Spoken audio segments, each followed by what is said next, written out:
c'est toi. Tu es revenu. Tu as peut-être apprécié la dernière série sur la pousse. J'espère que oui. En tout cas, toutes les séries commencent par une bonne histoire. Et j'en ai justement une si tu veux l'écouter. C'est l'histoire de Monsieur Chine. Il était une fois un village riche et prospère que l'on nommait Europe. Dans ce village, un homme, Monsieur France, fait son marché avec ses amis, Monsieur Espagne, Allemagne et Italie. Leurs regards sont attirés vers un stand qu'ils n'avaient jusque-là jamais remarqué. C'est Monsieur Chine qui vend ses articles de faible qualité à bas prix. Monsieur France et ses amis se gossent. Qui donc achèterait pareil produit? Autant aller dans une déchetterie. Mais le temps passe et à son image, le stand de Monsieur Chine s'agrandit de plus en plus. Monsieur France et ses amis, courroucés, lancent à Monsieur Chine: « Va donc vendre tes déchets à travers d'autres contrées !» Monsieur Chine répond: « Il s'agit bel et bien de déchets, mais ce ne sont point les miens, mais les vôtres. Je ne fais que leur donner une seconde vie. » « Foutaise que cela !» déclarèrent les Européens. « Les tiens sont esclaves et les terres souffrent de vos ravages. » Monsieur Chine en eut assez. « Si je fais si mal mon ouvrage, je vous laisse vos déchets et vous souhaite bon courage. » Les habitants d'Europe furent bien embêtés. Après tout, c'est vrai.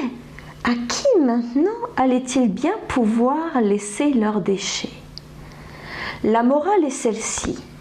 Quand quelqu'un passe le balai et que tu es avachi sur le canapé, souviens-toi de la fermer si toi-même tu n'as pas l'intention de prendre le balai. J'espère que cette histoire t'a plu, mon petit loup. Et cette histoire est là pour introduire cette toute nouvelle série qui est sur un sujet d'actualité dont tout le monde devrait se soucier. Celui des déchets. Bienvenue dans cette nouvelle série de vidéos consacrée au zéro déchet. À bientôt. Alors, on vient d'entendre, mes petits loups, un conte. Mais que raconte-t-il vraiment ? Il faut savoir qu'on est dans un contexte au niveau des déchets qui est absolument bordélique. Parce qu'il faut savoir qu'il s'est passé des choses en 2018 très importantes. Déjà, remettons le contexte.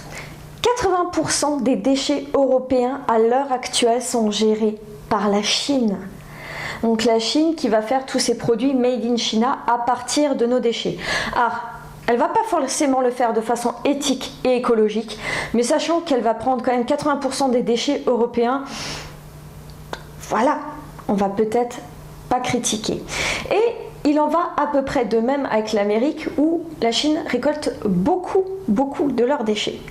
Mais alors qu'est-ce qui s'est passé l'année dernière? Parce que ça c'était jusqu'à l'année dernière.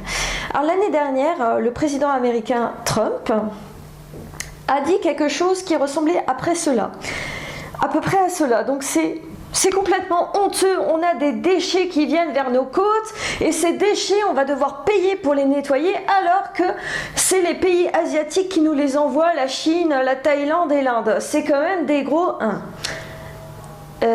Sachant que la Chine, la Thaïlande et l'Inde sont les dépotoirs du monde et acceptent de gérer nos déchets, la Chine, et on peut la comprendre, ne l'a pas bien pris. Et en 2018, elle a annoncé qu'elle n'achèterait plus les déchets européens. 80% de nos déchets ne savent plus où aller. On n'en parle presque pas dans les informations et pourtant c'est vraiment une situation de crise absolument énorme. Alors il faut trouver quelqu'un d'autre qui va accepter de prendre nos merdes. Alors on a pensé à l'Afrique, ça aurait été cool l'Afrique. Seul problème, les Chinois ont une grande partie de l'Afrique, donc ça va pas le faire, il faudra trouver quelqu'un d'autre. Et c'est l'Inde et la Thaïlande principalement qui trinquent. dans leur grande gentillesse, mais par contre l'Inde et la Thaïlande n'ont pas l'expérience de la Chine et n'arrivent pas du tout à gérer autant de déchets. Donc on est vraiment à un tournant quelque part de l'histoire au niveau des déchets, et c'est pour ça que je trouve ça très important de vous faire une série de vidéos sur le sujet pour descendre l'impact de vos déchets au niveau cosmétique, qui est un grand générateur de déchets, même si ce n'est pas le plus grand. Il y a des gestes simples qui peuvent être mis en œuvre pour une meilleure situation environnementale, et je veux consacrer une série de vidéos à comment avoir une salle de bain zéro déchet et comment être plus respectueux de l'environnement. J'espère que cette série vous plaira et vous parlera. Merci de me suivre. Abonnez-vous. Au revoir. Si vous voulez être informé des nouvelles vidéos, cliquez sur l'onglet au centre. Si vous voulez voir d'autres vidéos, cliquez à droite ou à gauche la vidéo qui vous intéresse. Au revoir.